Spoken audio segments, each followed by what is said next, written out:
ஒரு காரியம் நடக்கணும்னா கலெக்டரை போய் பார்க்கலாமா, இல்லைன்னா சிறுத்தை விடுதலை, இல்லைன்னா அந்த பாதி சூரியன், இல்லை என்றால் புதுசா வந்திருக்கிற அரா விசில் பாப்பமா. அடுத்த ஜெனரேஷனுக்கு என்ன கத்து கொடுக்குறீங்க? இதான் ரிவைவலா? இதான் சபையா? இதான் சபையினுடைய ஒரிஜினாலிட்டியா?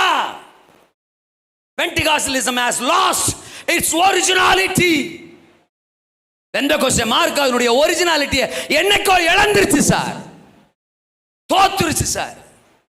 நீ ரட்சிக்கப்பட்ட மனுஷன்னா அழைச்சவரை மட்டும் சார்ந்துரு. சபைக்கு இன்னைக்கு வெக்கம் இல்ல. மனுஷனுக்கு போய் நடுவே நிக்கிறதுக்கு, அதிகார வர்க்கத்துக்கு முன்னால போய் நிக்கிறதுக்கு பைபிள்ல பிதாக்கள் யாரும் அப்படி போய் நிக்கல சார். நாகமான் வந்து காணிக்கையோட நிக்கிறான், அவனை போ சொல்லன்னா எலிசா. ஆபிரகாம் யுத்தத்துக்கு போயிட்டு ஜெயத்தோட வந்தப்போ அந்த சோதோமின் ராஜா இவனை ஆசீர்வதிக்கிறதுக்கு என்னென்னமோ பொருட்களை கொடுக்க வந்தானா, அதை நீயே வச்சுக்க. என்ன ஆசீர்வதிக்கிறவர் கர்த்தர். இருக்கீங்களா? நான் நிறுத்தின பொற்சிலையை வணங்கினா உனக்கு உசுறு, இல்லைன்னா அக்கினி சூளைக்குள்ள 7 மடங்கு சூடாக்கி போடா கோமாளி. நாங்கள் அவரைத்தான் ஆராதிப்போம், ஆமென். அவரைத்தான் சார்ந்திருப்போம், ஆமென். அவர்தான் எங்களுக்கு ஜீவன், ஆமென். செத்தாலும் அவரை தான் நம்புவோம், ஆமென்.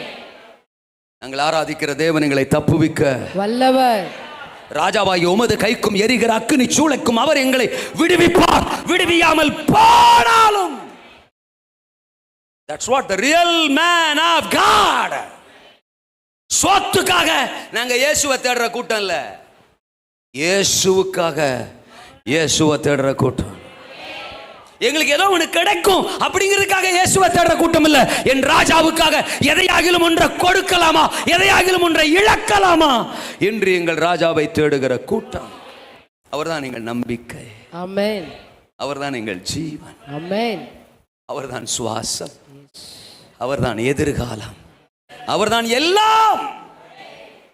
ஏசாயா 60:22 படி சின்னவன் 1000 சிறியவன் பலத்த ஜாதி. அப்போ நீங்க ஒருவேளை சபையில நான் ரொம்ப சின்ன ஆளு அப்படின்னு சொன்னா கூட, நீங்க அப்படி நினைச்சுக்கிட்டா கூட, நீங்க சாகிறதுக்கு முன்னாடி ஒரு 1000 பேரை ஆகிலும் அப்பாவுக்கு நேரா நடத்திட்டு தான் பரலோகம் போனோம். அதுதான் உங்களை குறிச்ச தேவனுடைய திட்டம். காரியம் வாய்க்கும், உங்கள் பயணம் வாய்க்கும். அவரை சார்ந்து நில்லுங்க.